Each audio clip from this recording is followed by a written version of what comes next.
41 arresti e il sequestro di beni per oltre 1 milione di euro. Questo è il bilancio di un'operazione della Guardia di Finanza di Milano contro un traffico internazionale di droga. I reati contestati sono associazione per delinquere finalizzata al traffico internazionale di stupefacenti, riciclaggio e ricettazione. Tra gli indagati sono emerse anche 2 persone contigue all''ndrangheta, rispettivamente alle Endrine Mancuso di Limbadi, Vibo Valencia e Bruzzaniti Palamari di Afico, Reggio Calabria.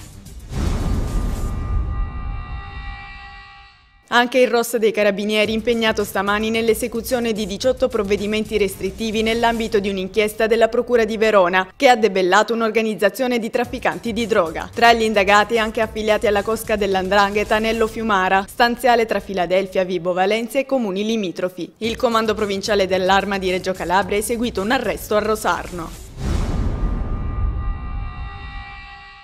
Dopo il blocco della Salerno-Reggio tra gli svincoli di Sant'Elia e Bagnara attuato ieri dagli operai del consorzio Scilla e la successiva rimozione del disagio agli automobilisti, i lavoratori a rischio licenziamento impegnati nei lavori di ammodernamento dell'autostrada sono stati ricevuti dal viceprefetto Reggino che ha assicurato che la loro situazione sarà valutata seriamente. La speranza dei dipendenti del consorzio è quella di poter essere assorbiti gradualmente nei lavori del sesto macrolotto.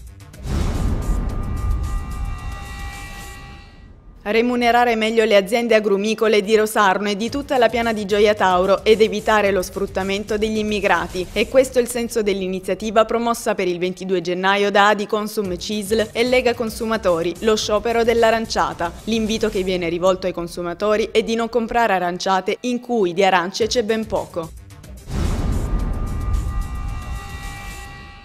Mettere a punto una nuova classe di farmaci molecolari per il contrasto del mieloma multiplo e delle leucemie è l'obiettivo di una ricerca finanziata dall'AIRC che vedrà coinvolti il Polo Oncologico e l'Università Magna Grecia di Catanzaro. La ricerca si propone in 5 anni di ottenere farmaci molecolari di utilizzo immediato per i pazienti attraverso lo sviluppo di terapie innovative basate sull'inibizione del microRNA.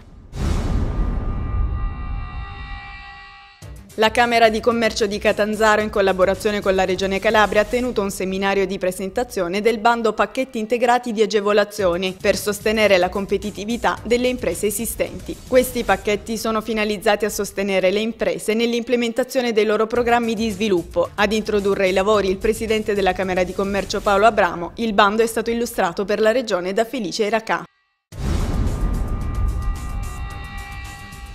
Nelle prossime settimane incontreremo i vertici dell'ENAC a Roma e parleremo dell'intero sistema aeroportuale calabrese ed in quell'occasione dovremo presentarci con i progetti. A sostenerlo il governatore della Calabria nel corso di una conferenza stampa a conclusione di una riunione dei soci istituzionali dell'aeroporto Reggino. Per Scopelliti la riunione operativa tra i soci di Sogas ha avuto lo scopo di velocizzare i progetti per riammodernare lo scalo Reggino. I soldi ci sono e tutti siamo impegnati a spenderli, non possiamo perdere altro tempo.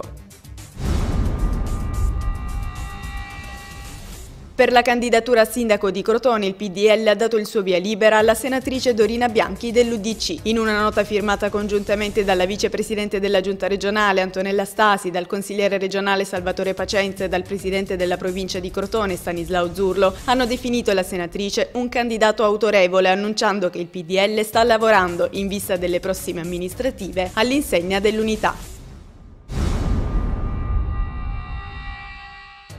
Quinta candelina per la rassegna Le Querce Jazz. È stato presentato ieri a Catanzaro il nuovo calendario della manifestazione alla presenza del direttore artistico Giampiero Ferro, Wanda Ferro, Paolo Abramo, presidente Camera di Commercio e Tommaso Colloca. 4 live e 2 location, il Club Le Querce e il Museo Marca. Ad aprire la kermesse lunedì 24 il Mark Copland Trio.